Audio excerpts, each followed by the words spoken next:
back inside Thomas Super Arena for our second fight of the night.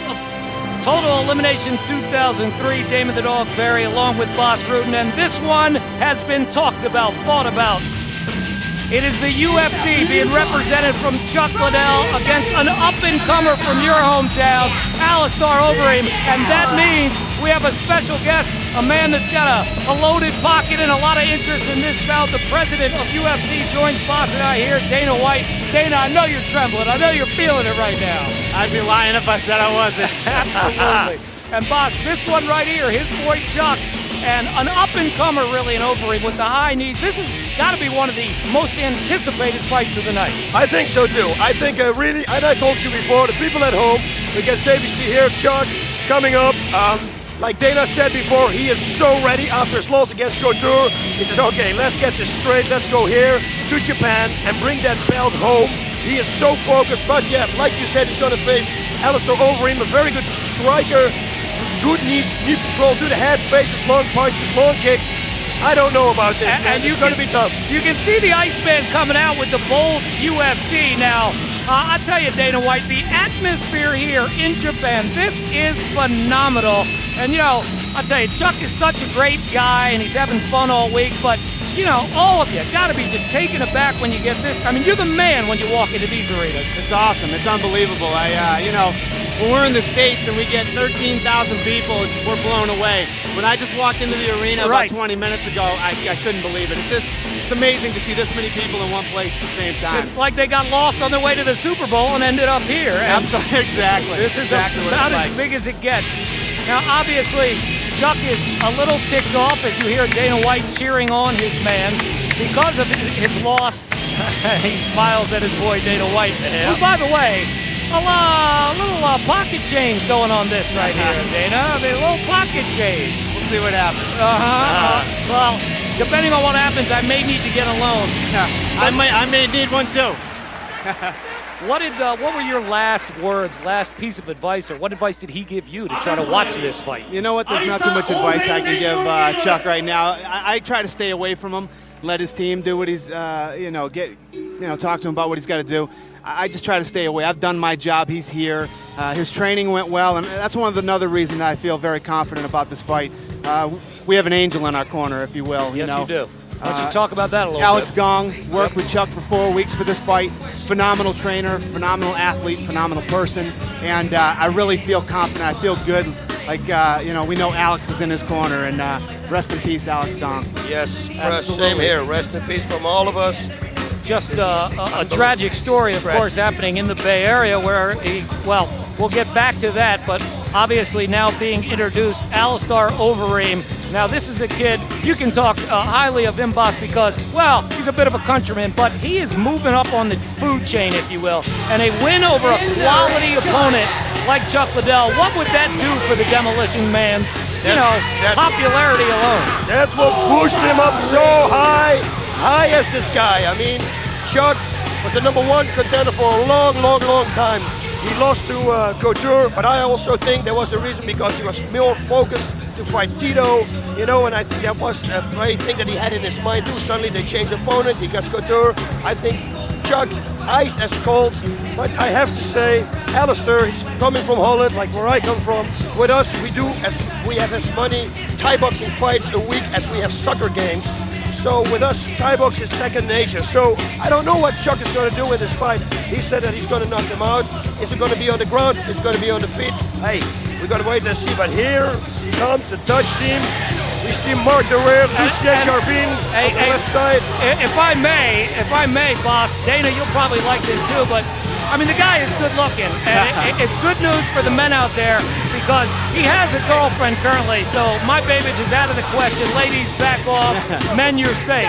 But obviously, and Chuck talked about this, he trains the same every way, does Chuck, but he said during the press conference, he did make a joke, maybe this time I did work on a few high knees because they are dangerous right here. Yeah, absolutely. No, we took this guy very serious, and realistically, our fight was, we wanted to fight Wanderlei Silva for a long time now. And Mr. Saki Kibara gave me the option, you want to fight Wanderlei, come do the tournament. And the reality is we got a tough draw. And He's a real guy. Now, you know that was completely accidental that you got a tough drop. Absolutely, I knew that. Yeah. Come on. But no, he's a tough guy. We took him very serious, and he's the dark horse of this tournament, without a doubt. Do you see this going 3 rounds? God, I hope not. Wow.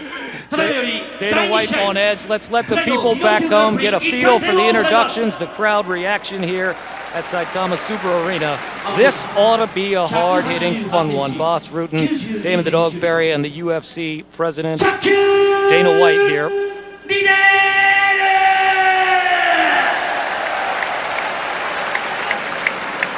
I wonder who's clapping amongst the 3 of us there. We're unbiased, 2 of us anyway, and then of course there's Dana who's just like, yeah. There's no bias in this booth whatsoever. No, of course not.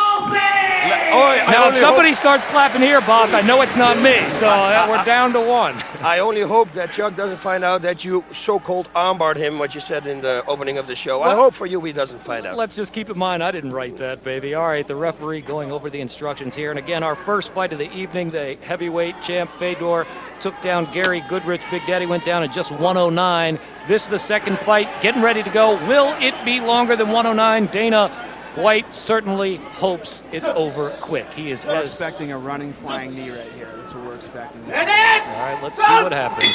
And the bell goes. You don't get the running, flying knee early, but there is a left knee by Overeem. And a right hand from Liddell. They exchange blows. There's a right, and then again followed by the left knee. And he is dazed. Liddell right there. I believe that might have been a left hand, but Chuck has got him against the ropes. They're halfway down as Alistair is trying to get back up and does that as the 2 are in the clinch. And when he gets up, boss, he can throw those knees. And he throws them really well. They separate again now, and the fans cheer that here. Oh, and there's a combination with that left knee. Yes, he is cut. He is cut above the right eye. No question one of those knees was able to get in. Good block of the kick there. That's why we brought in one of the best cutmen in the country. Don House is working the corner. We anticipated a possible cut with the good knees, and we brought a great cut man in. It looked like that left knee also got in. Maybe, perhaps, Chuck was able to catch it sooner. Yes, it got in, but Alistair should have tried to stay on his feet. I think Chuck still was a little hurt. Now it's going to be Chuck's game, I think. It looks good for Alistair the way he tries to pummel up right now. But this position you don't want to be in. Look at here. Now, Chuck's winning the knees now. Absolutely. Chuck's turn, Chuck's opportunity to get some knees in. And, you know, with the knees that flew early, I would think Chuck may be a little more favoring the ground as he is getting the knees here. Yes, for sure. This is a real good position for Chuck. North-south position. You can see the blood across the right side of his mohawk there, and then down trickling to his eye on Chuck Liddell. Right there, he's got a good opportunity to throw some good knees. Those long arms, though, really good at blocking those knees. Yes, and Alistair should escape out the back door. He makes a left turn, and he can swing out of this because Chuck only has one underhook. He can swing it out if he wants to. Right. But he's got to get up.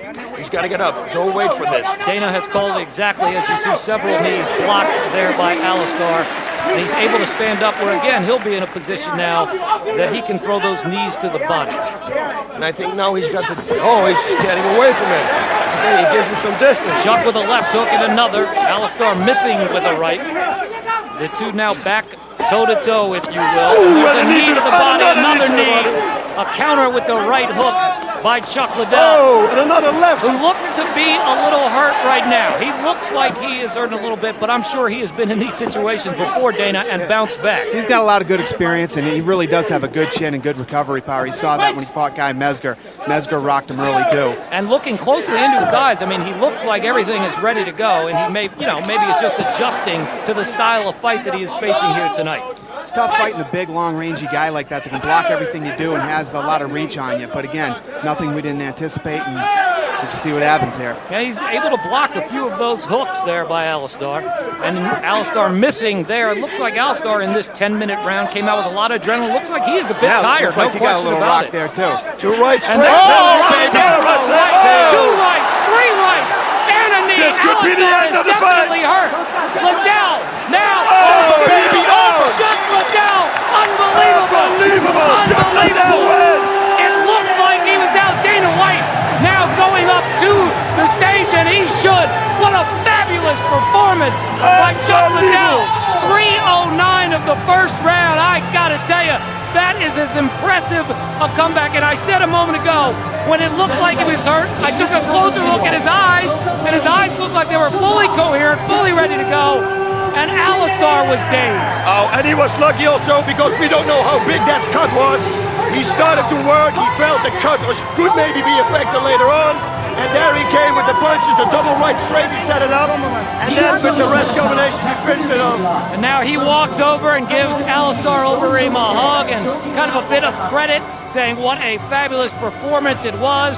The knees did get to Chuck. Dana White now hugging him. Here we go, the double right straight, I think. Here it is, right there to the forehead. Absolutely. Ooh. And he can see he's got him hurt. You can see he's wobbling, and then Chuck went in for the kill. And that knee right there, the left knee, and that right cross, and that right hook. Now the left who comes, that's it. He's definitely, it was that first right hand to the forehead that did most of the damage. And look at that right there. Alistair was out on his feet. Very impressive, Chuck Liddell. He was confident all week. He never had any doubts in his mind that he would be able to do this. He wanted to say hello to his girlfriend, Summer, who I'm sure is much happier to get the message right now. Because even though he is bleeding, he is smiling, baby, and loving life. Just a tremendous performance. It really looked like he was in trouble, but as we were saying to Dana White at that moment, I'm sure he's been in this situation before and he's got a strong chin. Yes, and he is. Look at there, Dana White very happy. Yeah, obviously everybody happy. What a performance. He's opened it up with the double right straight and then he starts finishing the whole thing up. I tell you, boss, no question this one showed all of what pride is about, because both fighters momentarily looked like they had control. Alistair's control was fleeting, Chuck's was for real, but the pride came out in both fighters, and it certainly looked like throwing those knees early. Maybe this was part of Chuck's game plan, but it looks like there's that right hand again. It looked like Alistair just got winded throwing those knees, no question about it. Yes, he got winded. And there's Chuck Liddell coming over now to say hello to Dana White. Just a tremendous win, and he's asking for more water, it looks like, or so. He's asking he's going to make some phone calls, and he told me after the fight who he would call first. I asked him. I believe he would call his brother and let them tell all the details. But a tremendous win for Chuck Liddell. And Dana White now back with us. Sorry, I didn't mean to abandon you guys. I got a little goofy. Dana, well.